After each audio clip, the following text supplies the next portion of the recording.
Bali, pag lampasan daw namin to, ay inaraw ang crater lake. Subalit nung andon na ako sa taas ay bumungad ng isang napakagandang tanawin na masasabi kong ngayon ko lang nakita. Ang napakalupit na pagsabog noon ng Pinatubo ay nag-iwan ng napakagandang crater lake na napapalikuran ng dingding na bahagi pa rin ng Pinatubo na tila snowy mountains na kagaya ng mga larawan ng mga bundok sa New Zealand. And who would believe that this beauty once destructed the once is destructive, once was destructive. Pero look at the product. Mahina ba ang bag mo? Nag-north pa ka kasi. Ayan. Kaya wag dapat north.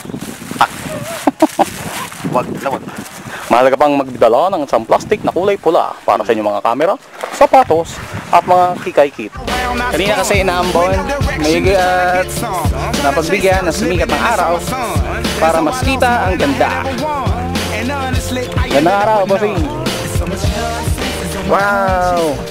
Pwede palang bumaba doon at maligo. Ayun! Punta tayo doon? Of course! Bali, isang kagalakan na kung sabihin ng sa aking tanang buhay ay ngayon lang ako nakakita ng gantong kaganda. Although marami pang magagandang lugar dito sa Pilipinas at sa buong mundo, it's a privilege na nakita natin ang ganda nitong Pinatubo. Anong namnamin? Beautiful girls all over the world. I could be chasing, but my time would be wasted. They got nothing on you. Ito yung crater lake. Napakagandang crater lake. Kasama ko si Sir, anong pangalan niyo, Sir? Alvin. Sir Alvin. Sir Alvin, nung bago pumutok ang bulkan, nandito na kayo? Oo, nandun na kami sa Santillano nun. Ano yung itsura nito? Bundok to, malaki. No? Bundok lang talaga? Oo, kasama yan. Oo. Tapos talaga nung pumutok, sadyang nagkaroon lang ng space, nagkaroon ng crater. Napuno ng ulan, ng tubig. Kaya yan, naging lawa. It became a lake. Itong lugar nito is tawag doon? Highly protected yan, tawag doon?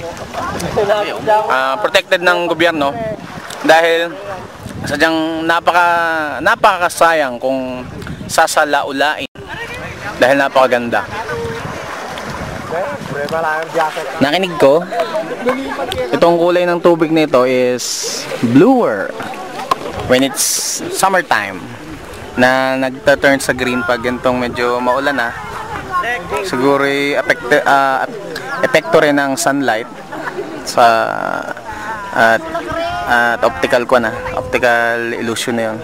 Illusion gayon o ano? What you call that? Ang gawa nga ng sunlight kaya medyo blue. Yan o. Oy, reflection ng ano yun ng I stand corrected.